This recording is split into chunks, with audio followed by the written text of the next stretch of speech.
Good morning, everybody. How's it going? Good morning. Good morning. You can hear me okay? Ken. Loud and clear. Hear you fine. Justin, I like your sign for your poster. Thanks. Just quick reminders of some things. That's all. Exactly. Was that a lion behind it? What's that? Is that a picture of a lion to the left? Yeah.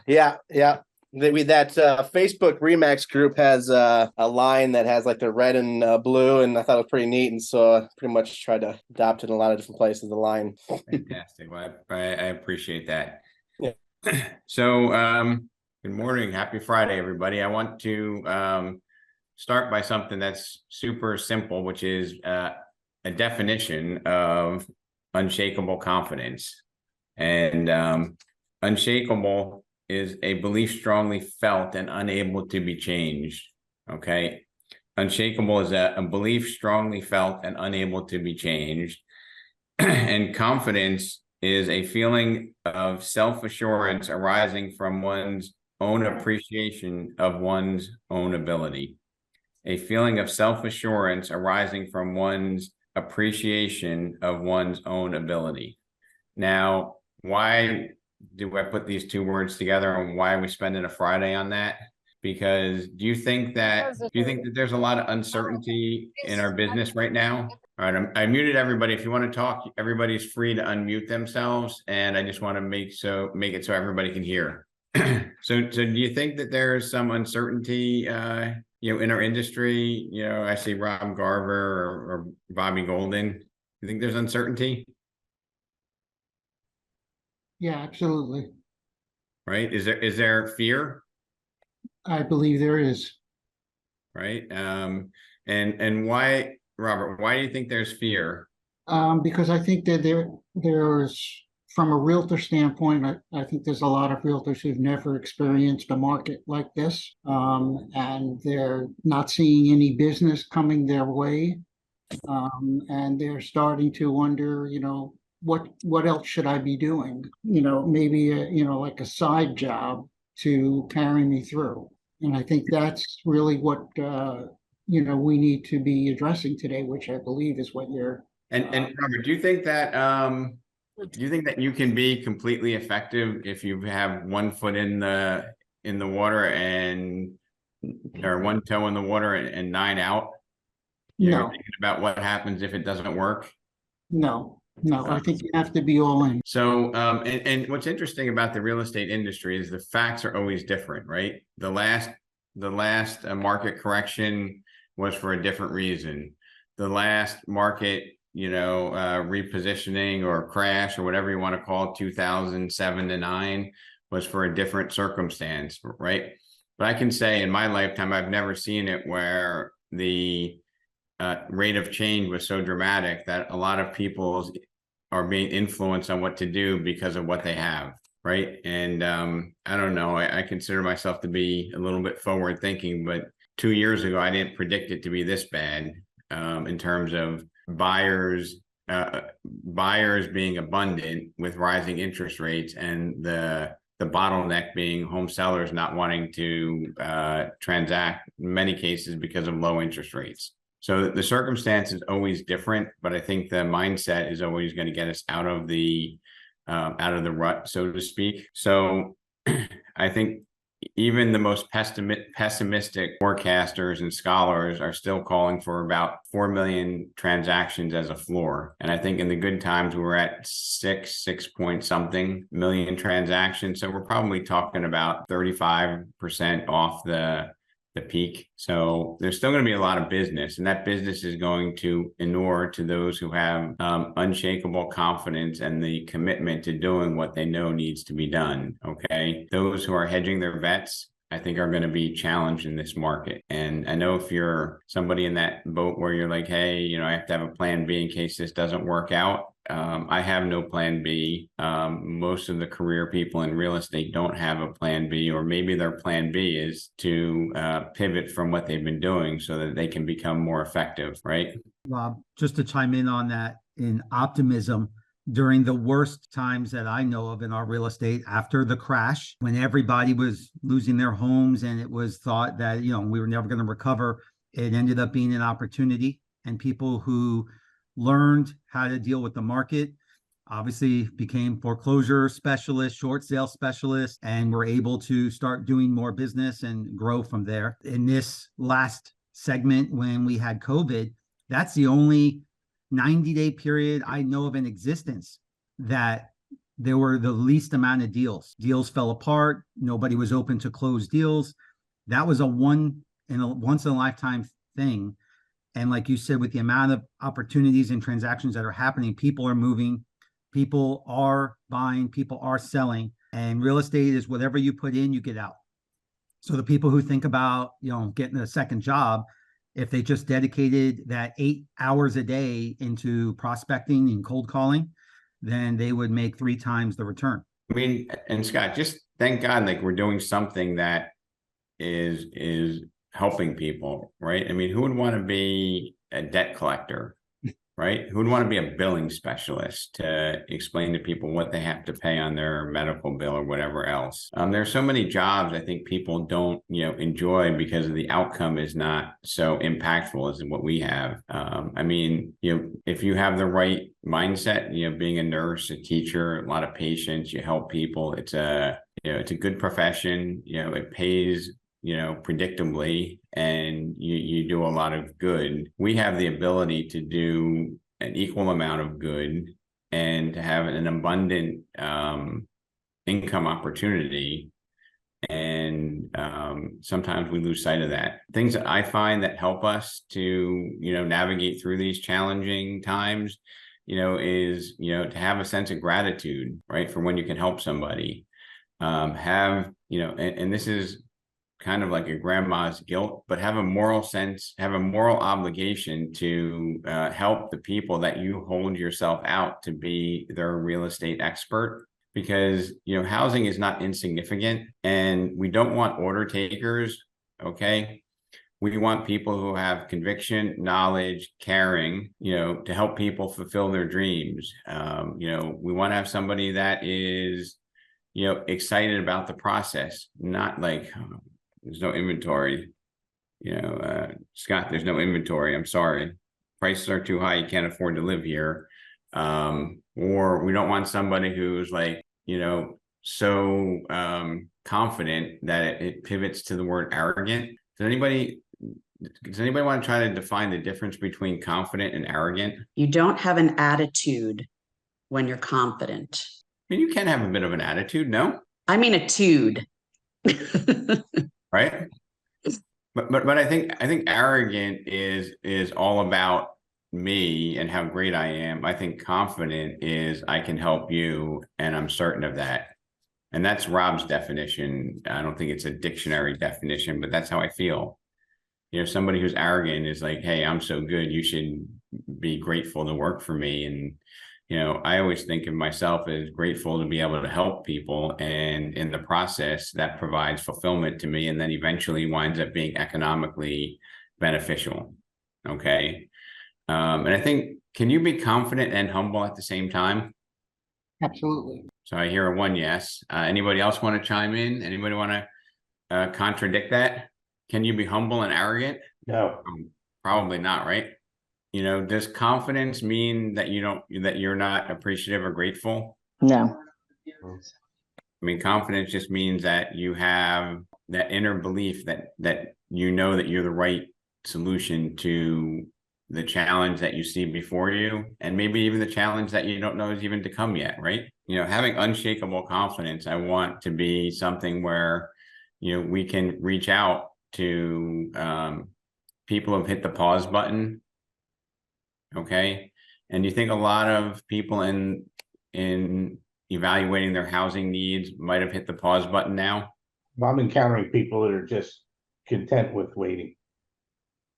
And are they content with waiting? Was that Bobby Golden? Yep. Are they content with waiting because they have complete knowledge, or are they content with waiting because they have fear, which is freezing them? The people that I've talked to, and it's not a big sample size, but the people I've talked to are comfortable with their current situation. Either they're paying a low rent or they're living with family. No one's pushing them out the door. Right. But Are there people that 18 months ago would have been looking to do something, and now, Bobby, maybe are putting it on hold because of the message that maybe it's the media or the message that we're putting out there, or the conclusions that they're drawing by looking at what a monthly payment would be and what it would be like to move? This is just my personal experience. That's a very small part of it. The other part of it is the houses that I was showing them, and I don't disagree with, like, when we got done showing a house, I looked at him and said, "What'd you think?" And I'd look at the wife and she'd say, "No, I didn't like that at all." And I didn't really disagree. A lot of the houses that I'm showing to a particular customer just doesn't click. It doesn't fit there. Although on paper, bedrooms, bathrooms, all of that stuff checks off the boxes.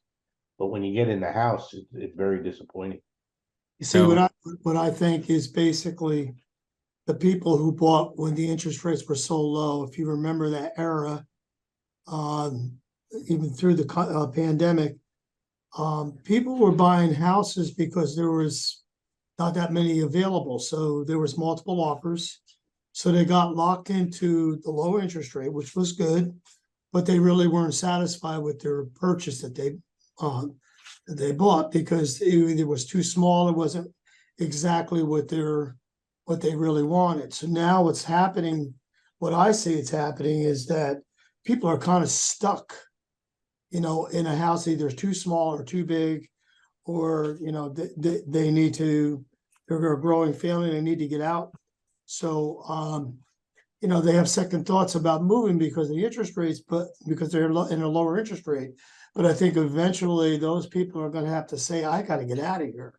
I need a bigger house. I need a smaller house. I need to get out of this area.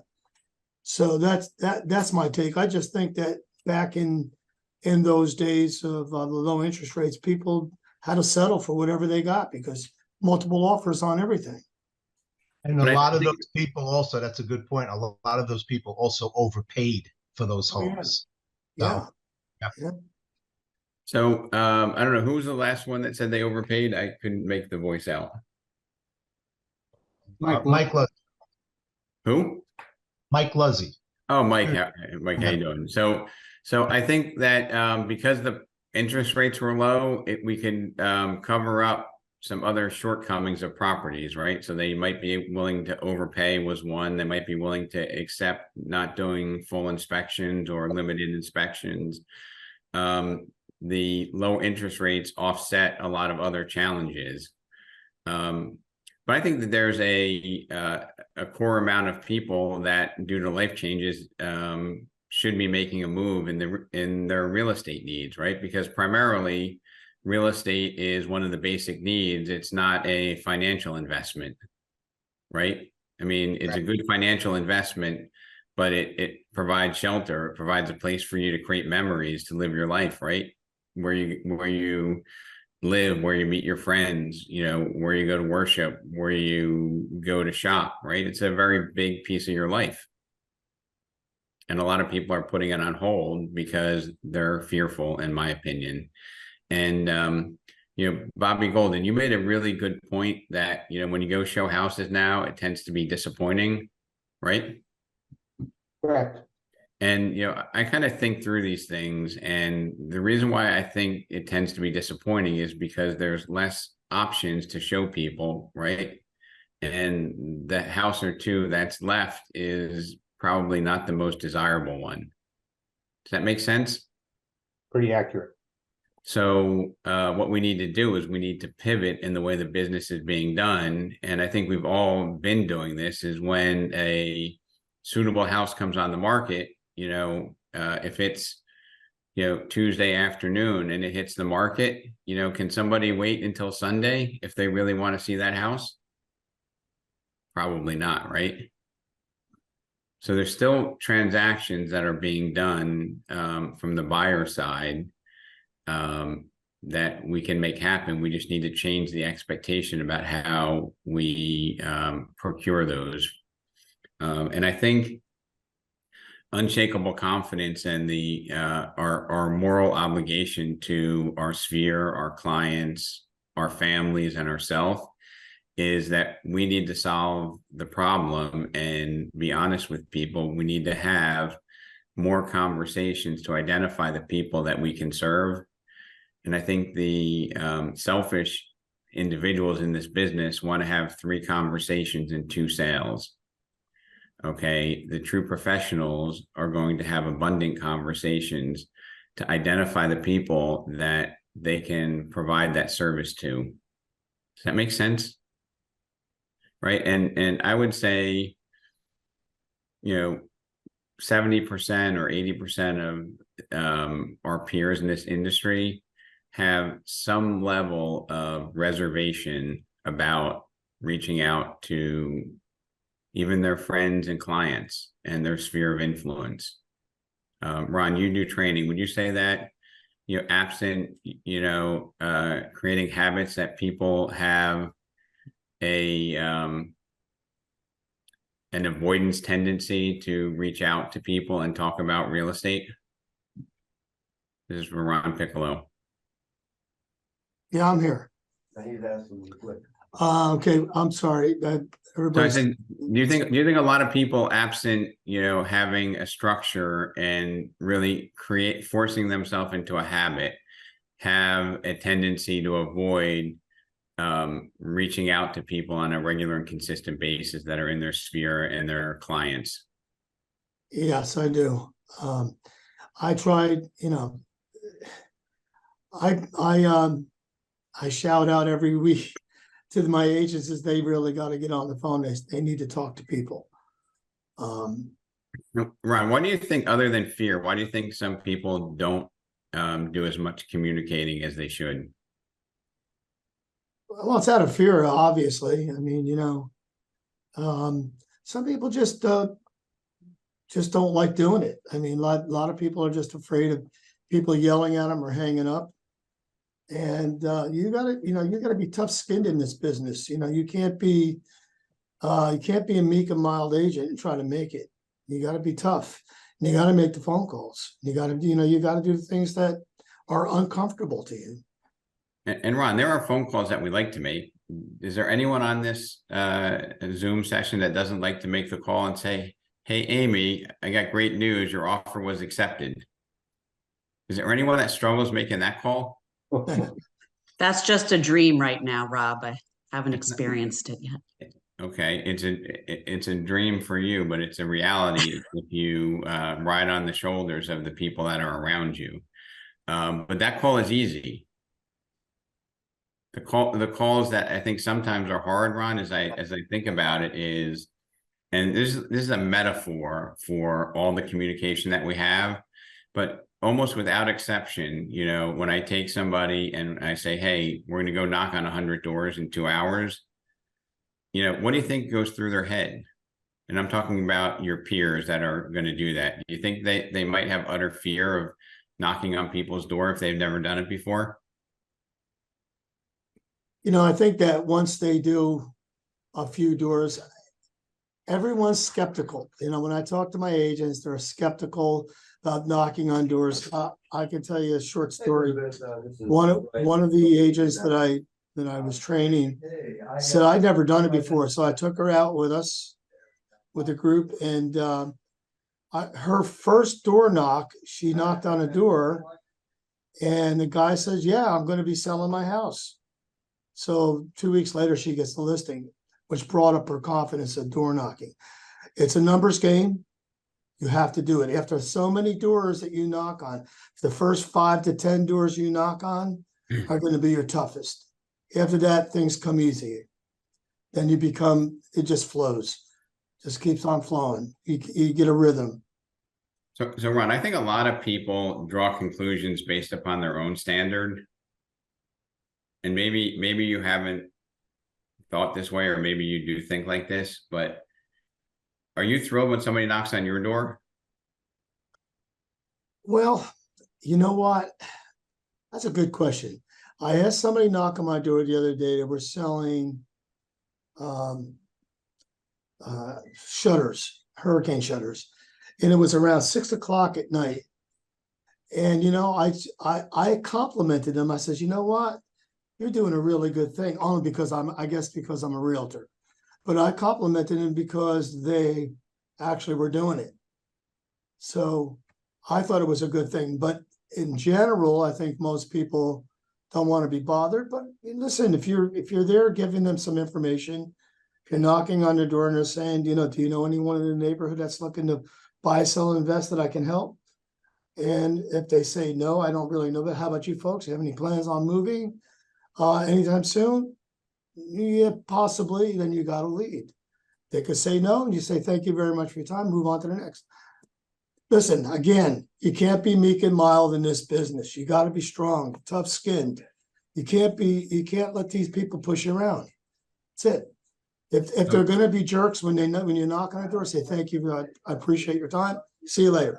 Same thing on the phone when you call it. Right. Now, Ron, you must not have that same, well, maybe I'm not going to presume, but do you have that same opinion of people that are cold calling you? No, I hate people are calling me, but all right.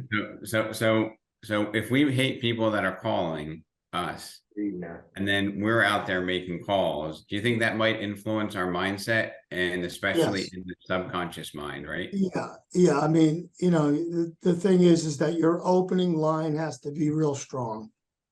It has to be strong. So in order to capture their attention. So Ron, what if I said that your purpose has to be really strong, and then you have to figure out the how you get there? Check my email. It's okay. I just want to get this. Right? Yeah. Okay, because your opening line is part of that process of how you get there. But I think your mission, your existence, you know, has to be unshakable. Okay. In other words, even if you're not helping somebody today, you know, if you're calling people, probably 95% of the people that you call are going to have a real estate need in the next 20 years. Would you agree? Yes. Okay. And if you were to take a dart and throw it at a list of licensees in the state of New Jersey, Florida, or any other state, do you think they would be really fortunate to have that dart land on your name, Ron? I think so. I think so tremendously.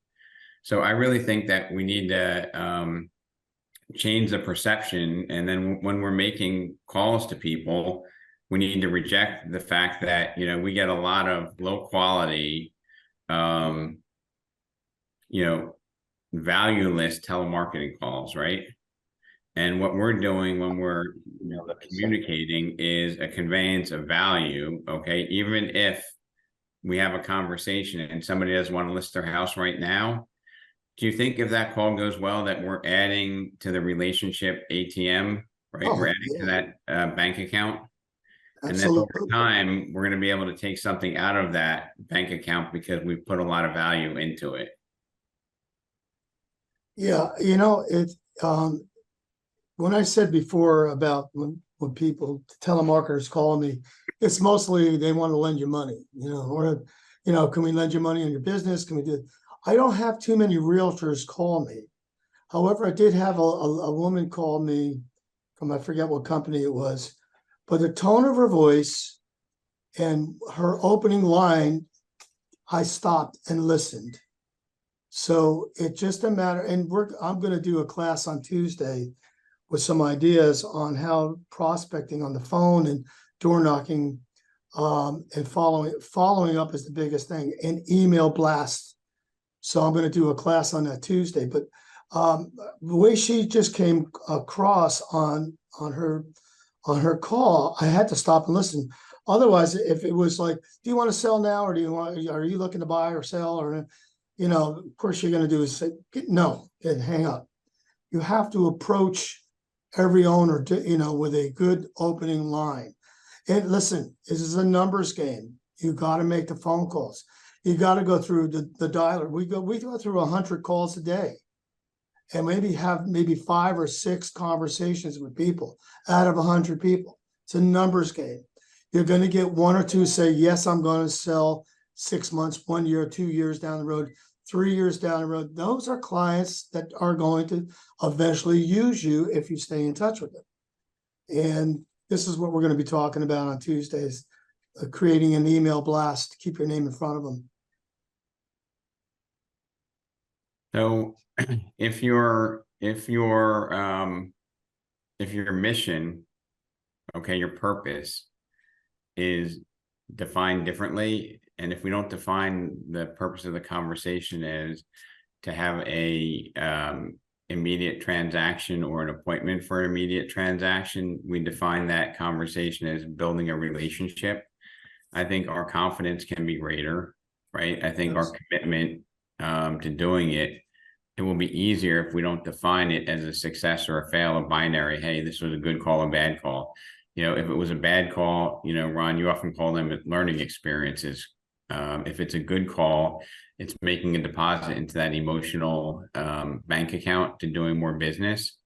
And, as I, process what everybody's saying, and, what Bobby Golden had mentioned earlier is that it's more difficult to get suitable houses for people. And I think that's just because of the difference in the way houses are transacting. Okay. And, Bobby, are you able to chat now, or are you driving or doing something else? I'm sorry, I could talk. Okay.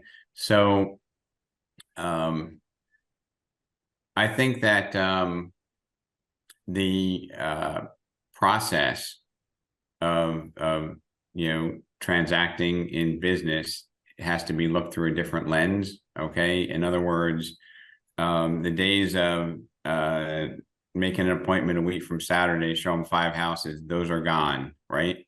The days of even waiting for the right house to come on might be every other month, or might be one of those 5 houses that you would have shown them comes on the market and they have to go look at it immediately. Does that sound about right, Bobby? I would agree, because Okay. things change, so quickly. You make an appointment on a Monday for a Wednesday showing, and by Wednesday it's gone. And sometimes the co-broke doesn't notify you that it's gone. So, so can anybody think of a pivot that Bobby and all of us can do to provide different higher level service to our clients? And I'm gonna go back to what Robert had said to us a few weeks ago about hey, he had a client, there was no inventory. Robert, what did you do when that happened? So there's a couple of things, and actually there's an interesting thing that I've been doing just this week, in that I had a client who fell in love with a specific model of a townhouse, and bid as high as they could go, but they didn't get it. And they've become fixated on that. So I went through this development and found every townhouse that was of that model. And I've been speaking to those owners to see if I can find someone who's, I was thinking about selling. And so far, I've gotten 2 people who said, not right now, but please stay in touch with me, because I think we're probably not that far down the road from wanting to do something. So, And I love the story when you talked about calling one of your competitors. well, yeah. And said, what do you have coming on? And I want to know, has anybody done that? Was anyone on the call where Robert talked about, it was Tony you worked with, right? Just the first name? So you called Tony and you said, hey, I have a buyer coming on. This is their specific requirement. And why don't you finish the story briefly from here?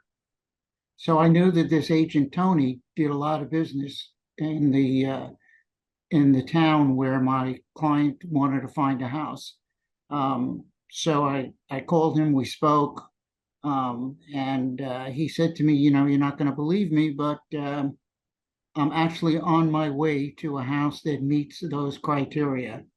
And as soon as I get it signed up, I'm going to be sure to call you, and I'm going to tell my seller that I want these people to come in before we really get started with the listing, because this agent has been very good to me in the past, and I owe him, and I want to do something special for him. So you made a transaction, correct? Well, actually, as it turned out, my seller was not totally in love with that house. You mean your buyer? My buyer, yes, but they did say to me that they couldn't believe that I had done that, and that they were totally committed to working with me because they knew I would do whatever it would take to find them something. So even better. So, but has anybody who claims that there's no inventory, okay, actually looked at the top 5 agents selling homes in that community or that town and called them up and said, hey, I just wanted to introduce myself, Ron. I'm looking to, have a client with this particular need. Do you have anything coming up? No, you don't. Fantastic. Well, I'm glad to have chatted with you. Now, what could possibly happen from that conversation?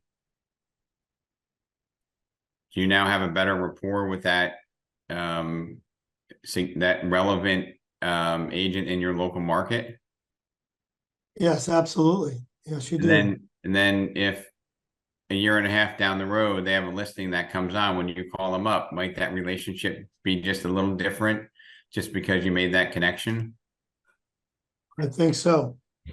Right. So, And I think you would be at top of mind as soon as they list a property that would meet what you're looking for. so I am,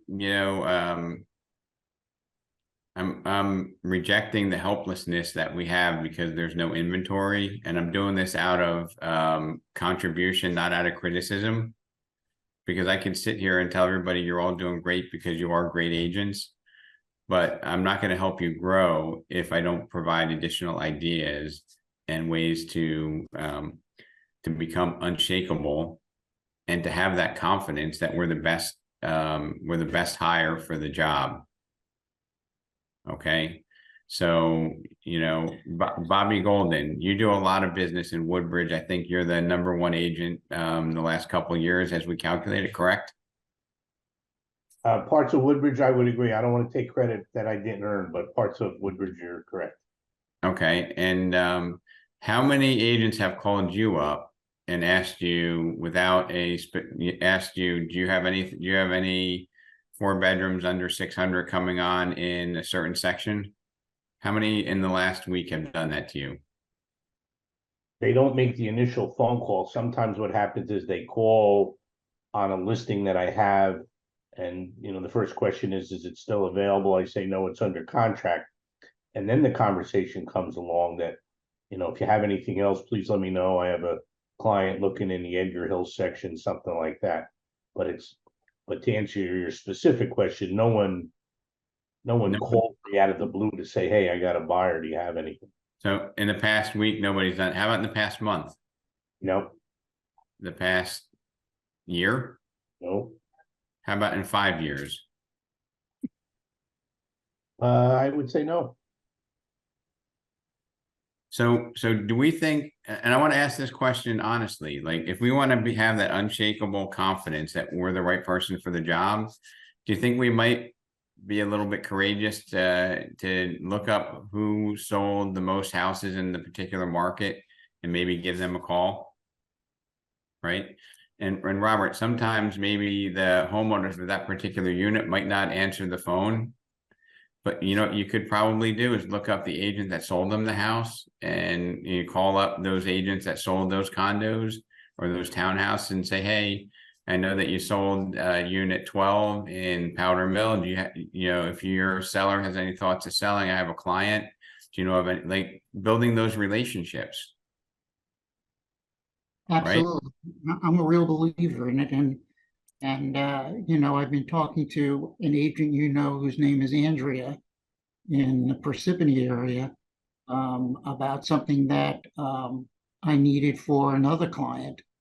And, you know, she is working on finding something for that client of mine. And in the meantime, she said to me, hey, look, this is what I need. Do you have anything that would work for my client? And it's almost become like a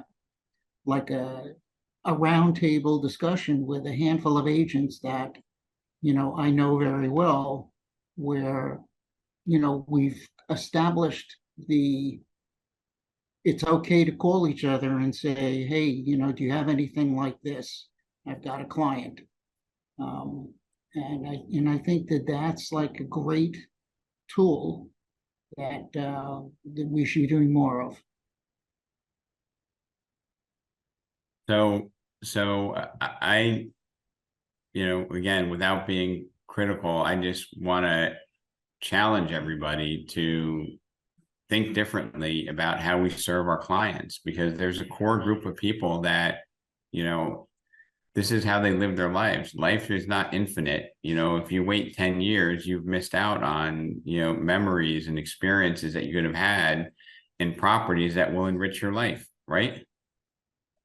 And by not being, you know, if you do what everybody else has done, what do you think you're going to get? Anybody?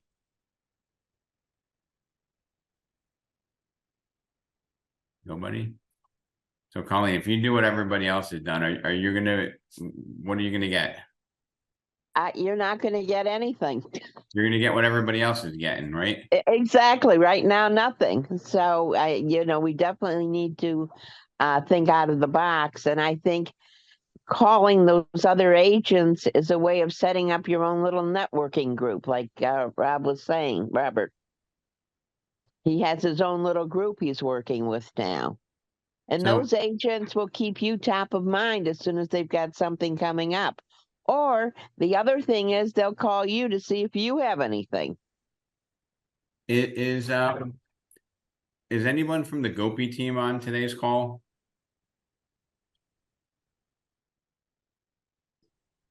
All right, good. We can talk about them then, I guess. So I guess it was Monday. I think it was Monday, might have been Tuesday. We had a joint team meeting, and Monday. And I'm big on this thing, name tags, right? But I learned something on Monday. And what I learned is don't go to the self-checkout. Does anybody like the self-checkout? No. No. Well, don't go to the self-checkout, because one of Michael's team members, Tony, ran to his car, put his name badge on, and was early for the meeting, said, I'm going to go to Wawa to get a cup of coffee. I went there earlier, used the self-checkout. He checked out at the cashier, and Fozzie, you want to finish the story? So yes, this is a great story because he ended up being several minutes late to the meeting. And he was several minutes late to the meeting because the live human that you rarely ever see anymore in stores, cashier, she saw his badge and saw that he worked for Remax and said, oh, I'm looking and thinking about listing my home. So therein lie, they started a conversation and he set an appointment to meet with her on Tuesday. However, when he walked into the meeting, everyone had a Wawa cup, but we all used the self-checkout. He was the only one that went to the live person and had his badge on, and he secured that listing, and they got the listing on Wednesday. Yeah, 600,000. 600,000. Yep, 600,000. From wearing your name badge to Wawa.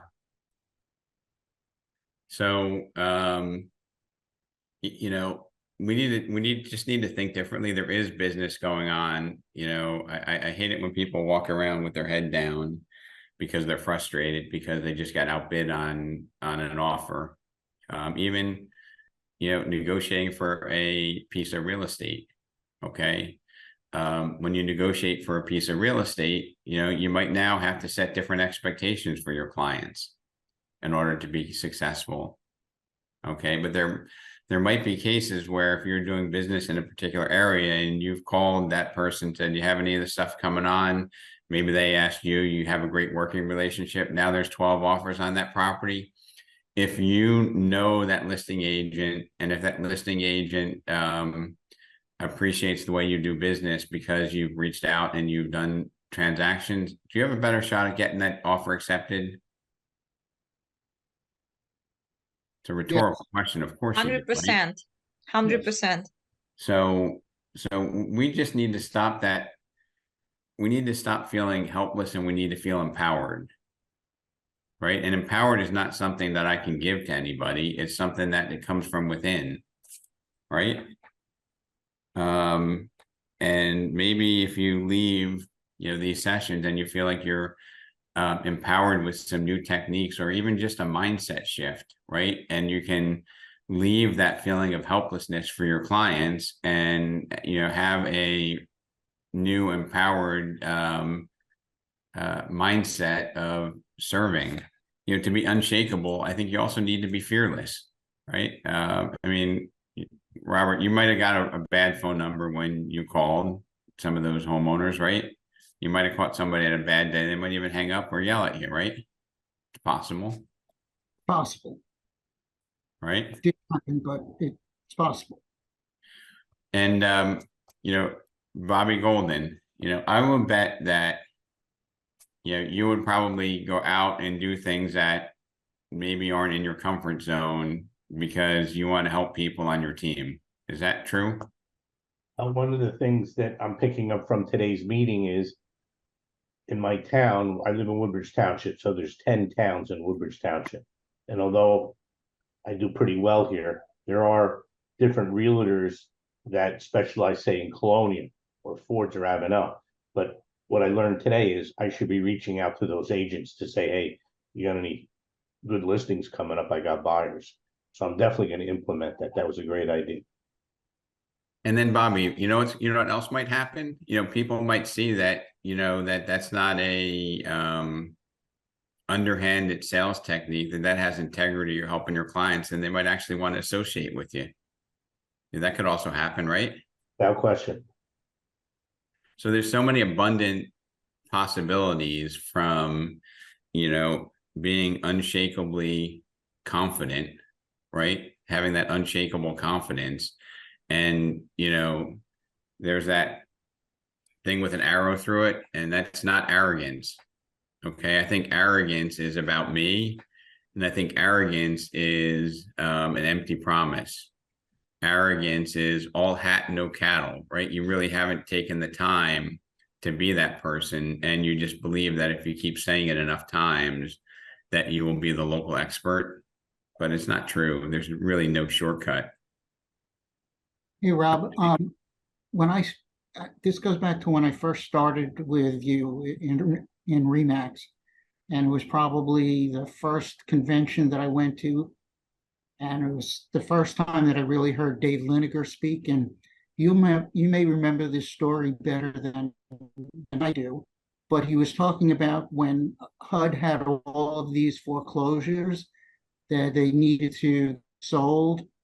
So they decided they were going to distribute them over many different companies, real estate companies, because they thought that was the best way to do it.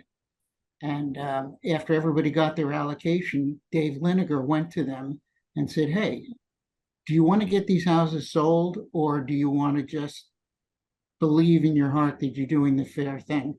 He says, if you really want to get them sold, you need to be focusing on Remax, because we have the best agents and we know how to do this the best. And if I remember correctly, he went on to say that Remax's allocation was beefed up significantly. And that's confidence. He wasn't being arrogant. He was just being confident in the agent's ability at Remax. So when I think of Dave, I think he's confident. I think he's an advocate. I think he is committed, and I think he's competitive. To say the least. Is being competitive a good or a bad trait? Good. Well, I think it's great there, because I was there when he talked about that, and he went to the three big. That's how we survived anyway. that was after the crash, and we had so many short sale, and he went to all the three big banks there, Wells Fargo, Bank of America, and Chase, and he told them, I have the best agent on the market, and you need to give them the most business. He said, I want to be fair, just give me the lion's share, he said. Well, he even believed in it so much he created a designation, or he promoted the designation amongst the company, and he was the Wayne Gretzky of real estate, right? Yes. I think Robert, you would agree with that, right? And I think you know what my analogy is, right? Mhm. Right. I mean, he was predicting the future because he lived in it. He saw with clarity what was coming on. He said, we need to be the experts to help clear the inventory for the banks so that the banks can survive and housing can get back to normal sooner rather than later.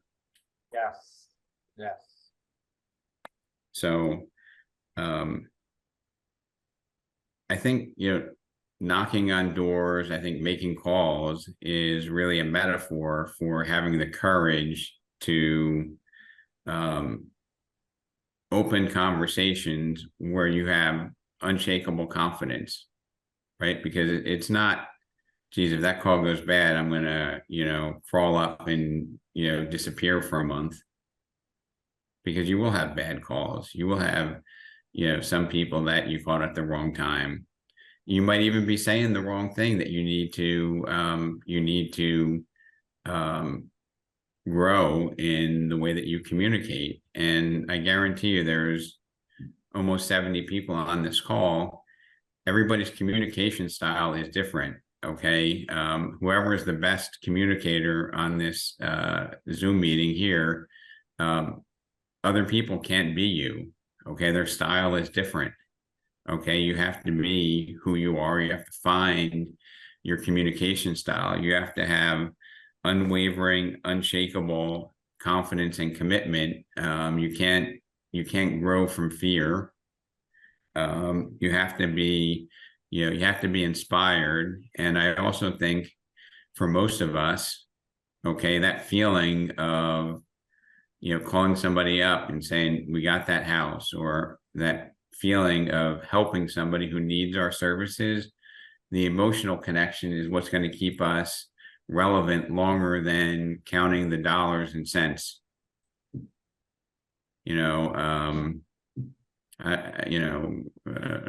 Bobby Golden, are you more motivated by dollars and cents, or is it a combination of the service and helping, or is it more about helping people and then the money falls into place? How would you assess that? What motivates me is the number of transactions. I'm always trying to improve the number of transactions. The money will come in after that. But certainly when you do the right thing for somebody, that's icing on the cake. One of the last meetings I was on, I talked about helping somebody out with a rental, which generated a listing, which generated multiple offers. Property went under contract within a week. And just because I helped somebody out, it definitely came back to benefit me 3 times over. And there are so many conversations that we can have with our sphere, our clients, our community, that are value driven, not about you want to sell your house. If you called 100, 1,000, 10,000 people and you said, hey, Robert, Tony, Colleen, Valerie, Fazia, Ron, hey, do you want to sell your house? Even if they do want to sell their house, you know what they're probably going to say? Colleen, what do you think they're going to say, even if they're thinking about selling your house, and you call them up and you don't build rapport, you don't add any value? Hey, have you had any thoughts about selling your house? Or, hey, I have a buyer, you want to sell your house? No, they're gonna say no, and they're gonna think you're another auto warranty person. You have to start your conversation on a more friendly note. You have to build that rapport. You have to tell them, if you've got a client, I know, I always bring up Barack because this is his expertise. This is what he does. He knocks on doors, he makes calls, and he says, I'm trying to help this family find a home. I hope, you can help me if you know someone or if you would possibly be interested. This is the only community they want. And he builds that rapport. And the people, he's gotten listings this way too, down the line because they thought, this guy is really great. He went out of his way to help his customer. So it's a matter of how your attitude when you start to make that call. If you're nervous, they're going to hear it. Put yourself in the mode of, I'm doing this to help someone. It's Yeah. like when you, when you're doing charity work. You don't think that people are going to reject you. You're doing it because you're doing it to help someone. So mindset is very important. Yeah, you have to have the rhythm. You have to have the that first line has to be, confident. So you have to be confident. You have to be. You just can't waver in your address to the consumer. You have to show confidence. You have to show that first line. It's like Colleen said, you're there to help. So Ron, one of the lessons I learned is, one time somebody came to me after we were doing some prospecting and they said, Rob, that was amazing. How do you make it seem like you care? And I can't make it seem like I care because I actually have to care. You know what I mean? Like, and you have to be vulnerable to care about people that might reject you or might be mean, but you can still care, right? Like the way you view the world influences the way that you communicate. So I remember, Rob, you were telling us about one time when you went door knocking, and the initial person you spoke to wasn't very friendly, and then within a short time, you won them over to the fact. I think they were serving you coffee or a drink or something. Do you remember that? but Colleen, it happens all the time. It happens like, the metaphor is somebody opens the door just this much and you smile and say, hey, my name's Rob. I just want to introduce myself. Then the door opens this much. Hey, I just want to see if you know anyone I can help. Oh, help. The door opens like that. You could drive a tractor trailer through it because you've demonstrated that you're not, a desperate salesperson that's going to say anything. Okay. You're taking a different path. So, for those of you, and I see some new faces on the call, welcome to the RE/MAX Select family. And, I would invite you to, as they say, pay it forward and go out of your way to, invite somebody in your office, invite a friend or a colleague of yours that's in a different area, even if they're not in an area that we operate, or a competitor that you respect. Say, hey, feel free to hop on here because, I just want to add value. And I think if we operate differently, it's going to improve the whole real estate community. And our mantra, or even our YouTube channel where this is housed, is called Abundance in Real Estate. It's not called, scarcity. Okay, so we want to share, and that will help us grow. And, by sharing doesn't mean that there's less for me. It means that there's more abundance out there in our industry. So hop on, watch an old recorded session, hit the like button and tell somebody about it. I'd like this to go viral because it only adds more value the more people we have on the boat here and part of the conversation. I don't know, Tony, you agree with that? That's for sure. There's so much to do, so much to go around. So if we help each other, we can help other people. As long as we help other people, they will help us in the long run. And like you said before, everything is to do with the attitude, approach, and expectation. It's what do you make out of yourself? What do you think of yourself? what you want to do next. So the answer to the question, can you send this link to non-Remax agents? Absolutely. All right, and we're not even going to pressure them to join. They're welcome to just, listen in, and I just want to make a contribution. So and with people like Bobby Golden, Ron Piccolo, Tony Vero, the experience and talent that those three gentlemen and a lot of others, Colleen, the whole list of people here, we're not just attracting new people that need to learn. We have some mega talent here, and I'm humbled that you invest an hour of your time to listen to new ideas and try to grow in a different way. So from the bottom of my heart, I thank you for participating, contributing, even volunteering to be called on, because I think you can help everybody on this call. And to our new viewers, we might have an announcement coming soon to a growing a new market we're entering into, and I'm excited about that. Some of those agents are on this call today. I thank you for showing up, and I look forward to serving you for years to come. And please go out of your way and ask somebody to join next week, and let's get 140 people on this call. All right, it will only add more value to what we're doing. Thank you all. Have a great weekend, and wear your name badges. You never know where your next deal is coming from. Thanks. Thanks, Rob. Thanks, Rob. Thanks, Bye, Rob. everybody. Thank you.